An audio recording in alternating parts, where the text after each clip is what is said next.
বেসরকারি বিশ্ববিদ্যালয়ের শিক্ষার্থী এবং প্রাক্তন শিক্ষার্থীরা আবারও এক হয়েছি আমাদের জুলাইয়ের সহযোদ্ধা শরীফ ওসমান হাদির উপর গুলিবর্ষণের ঘটনার প্রতিবাদ জানাতে এবং এই অপরাধে যারা জড়িত ছিলেন তাদের বিচারের দাবিতে।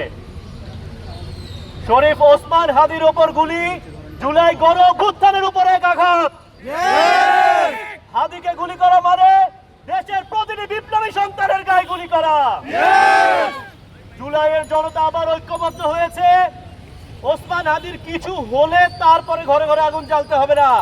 ওসমান হাদির উপরে যারা গুলি চালিয়েছে তাদের যদি অবিলম্বে বিচারের আওতায় না হয় তাহলেই ঘরে ঘরে আগুন জ্বলবে।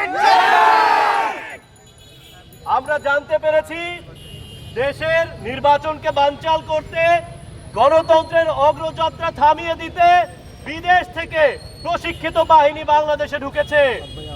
আমরা সেই বিদেশি অপশক্তিকে বলে দিতে চাই, যদি বাংলাদেশের গণতন্ত্রে আঘাত আসে, বাংলাদেশের সার্বভৌমত্বে আঘাত আসে, তাহলে আমরা তাদেরকে শান্তিতে থাকতে দিব না।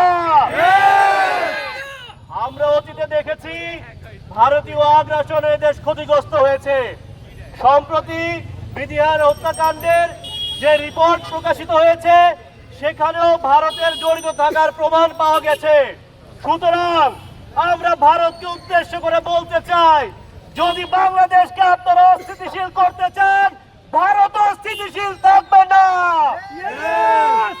পলাতক আওয়ামী সন্ত্রাসীদের উদ্দেশ্যে বলছি, আপনারা যদি দেশে ফিরতে চান তাহলে আইনের হাতে নিজেদেরকে তুলে দিন।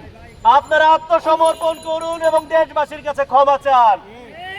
কিন্তু যদি আপনারা সংঘাতের পথ বেছে নেন, যদি শরীফ ওসমান হাদির উপর জুলাইয়ের যোদ্ধাদের গায়ে গুলি করেন, তাহলে এই দেশে আর কোনোদিন আপনাদের